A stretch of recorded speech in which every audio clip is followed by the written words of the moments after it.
ನಮಸ್ತೆ ಎಜಿ ನ್ಯೂಸ್ಗೆ ಸ್ವಾಗತ. ಬೆಂಗಳೂರಿನ ಕನ್ನಡ ಮತ್ತು ಸಂಸ್ಕೃತಿ ಇಲಾಖೆ ಸಹಯೋಗದಲ್ಲಿ ಜಿಲ್ಲಾಗೊಂಡ ವಿದ್ಯಾರ್ಥಿ ಸಂಘದ ವತಿಯಿಂದ ನಗರದ ಪೂಜ್ಯ ಚೆನ್ನಬಸವ ಪಟ್ಟದೇವರು ರಂಗಮಂದಿರದಲ್ಲಿ ಜಿಲ್ಲಾ ಮಟ್ಟದ ಸಾಂಸ್ಕೃತಿಕ ಸಂಭ್ರಮ ಹಾಗೂ ಪ್ರತಿಭಾ ಪುರಸ್ಕಾರ ಪ್ರದಾನ ಸಮಾರಂಭವನ್ನು ಅದ್ದೂರಿಯಾಗಿ ಆಯೋಜನೆ ಮಾಡಲಾಗಿತ್ತು. ಕಾರ್ಯಕ್ರಮವನ್ನು ವಿಧಾನ ಪರಿಷತ್ ಮಾಜಿ ಸಭಾಪತಿ ರಘುನಾಥ್ ರಾವ್ ಮಲ್ಕಾಪುರೆ ಅವರು ಶ್ರೀ ಮಹಾತ್ಮ ಬೋಮಗುಂಡೇಶ್ವರರ ಭಾವಚಿತ್ರಕ್ಕೆ ಪೂಜೆ ಸಲ್ಲಿಸಿ ದೀಪ ಬೆಳಗಿಸುವುದರ ಮೂಲಕ ಉದ್ಘಾಟಿಸಿದರು. ಜಿಲ್ಲಾಗೊಂಡ ವಿದ್ಯಾರ್ಥಿ ಸಂಘದ ಅಧ್ಯಕ್ಷ ಸಂತೋಷ್ ಕುಮಾರ್ ಜೋಳದಾಪಕೆ ಅಧ್ಯಕ್ಷತೆ ವಹಿಸಿದ್ರು.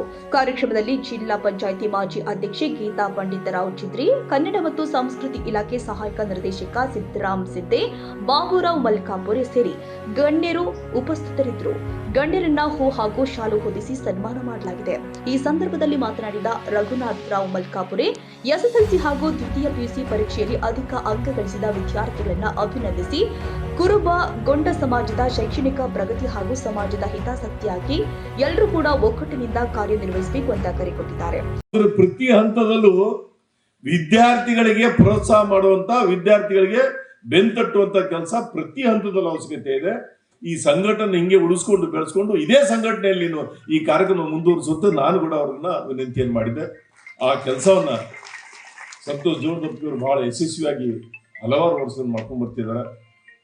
ಸಮಾರಂಭದಲ್ಲಿ ಡಾಕ್ಟರ್ ಸಂಜೀವ್ ಕುಮಾರ್ ಅತಿವಾಳೆ, ರೇಖಾ ಅಪ್ಪರಾವ್ ಸೌತಿ, ವಿಜಯ್ ಕುಮಾರ್ ಸೋನಾರೆ, ರಾಜ್ಕುಮಾರ್ ನಿರಣಪಾತ್ರಪಳ್ಳಿ, ರತಿಕಾಂತ್ ಜೋಜನ, ದೇವಪ್ಪ ಚಾಂಬೋಳೆ, ಸುಭಾಷ್ ನಾಗೂರೆ, ಬಾಬುರಾವ್ ಬರಿದಾಬಾದೆ ಸೇರಿ ಹಲವರು ಪಾಲ್ಗೊಂಡಿದ್ದರು. ಜಿಲ್ಲೆಯ ವಿವಿಧ ಕಲಾವಿದರು ಸಾಂಸ್ಕೃತಿಕ ಕಾರ್ಯಕ್ರಮಗಳನ್ನು ಪ್ರದರ್ಶಿಸಿ ಸಮಾರಂಭದ ಮೆರುಗು ಹೆಚ್ಚಿಸಿದ್ದಾರೆ. ಇದೇ ವೇಳೆ 2025-26ನೇ ಸಾಲಿನ ಎಸ್ಎಸ್ಎಲ್ಸಿ ಹಾಗೂ ದ್ವಿತೀಯ ಪಿಯುಸಿ ಪರೀಕ್ಷೆಗಳಲ್ಲಿ ಅತ್ಯುತ್ತಮ ಅಂಕ ಗಳಿಸಿದ ವಿದ್ಯಾರ್ಥಿಗಳಿಗೆ ಪ್ರತಿಭಾ ಪುರಸ್ಕಾರ ಕೊಟ್ಟು ಗೌರವಿಸಲಾಗಿದೆ. ಕಲಾ ಆಸಕ್ತರು, ವಿದ್ಯಾರ್ಥಿಗಳು ಹಾಗೂ ಸಾರ್ವಜನಿಕರು ಹೆಚ್ಚಿನ ಸಂಖ್ಯೆಯಲ್ಲಿ ಭಾಗವಹಿಸಿದ್ದಕ್ಕಾಗಿ ಸಂತಸ ವ್ಯಕ್ತಪಡಿಸಿದ ಜಿಲ್ಲಾಗೊಂಡ ವಿದ್ಯಾರ್ಥಿ ಸಂಘದ ಅಧ್ಯಕ್ಷ ಸಂತೋಷ್ ಕುಮಾರ್ ಜೋಳದಾಪಕೆ ಕಾರ್ಯಕ್ರಮದ ಯಶಸ್ಸಿಗೆ ಸಹಕರಿಸಿದ ಎಲ್ಲರಿಗೂ ಕೃತಜ್ಞತೆ ಸಲ್ಲಿಸಿದ್ದಾರೆ. Suryakant Jatagonda, Bidar, AG news.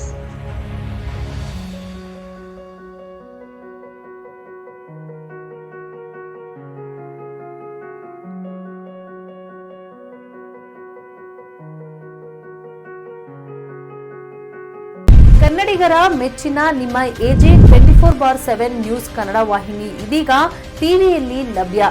ವೇಳೆ ನೋಟಿಸ್ ಕೊಟ್ಟಿದ್ರೆ ವಾಪಸ್ ತಗೋತೀವಿ. ಇವತ್ತು ವಕ್ಫ್ ಪ್ರಾಪರ್ಟಿ ಅಂತೇಳಿ ಬರ್ತದೆ ಅಂತ ಹೇಳಿದ್ರೆ ರೈತರು ಬೀದಿಗೆ ಬಂದ್ರೆ ಏನ್ ಮಾಡ್ಬೇಕಾಗತ್ತೆ? ಯಾರು ವೋಟ್ ಹಾಕಿಲ್ಲ ಅಂದ್ರೆ ಗ್ಯಾರಂಟಿನೆಲ್ಲ ಸ್ಟಾಪ್ ಮಾಡ್ಬಿಡ್ತೀವಿ.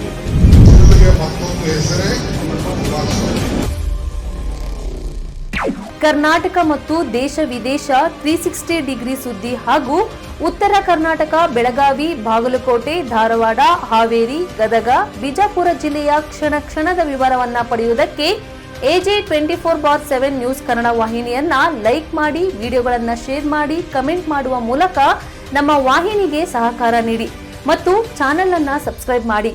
ಧನ್ಯವಾದಗಳು.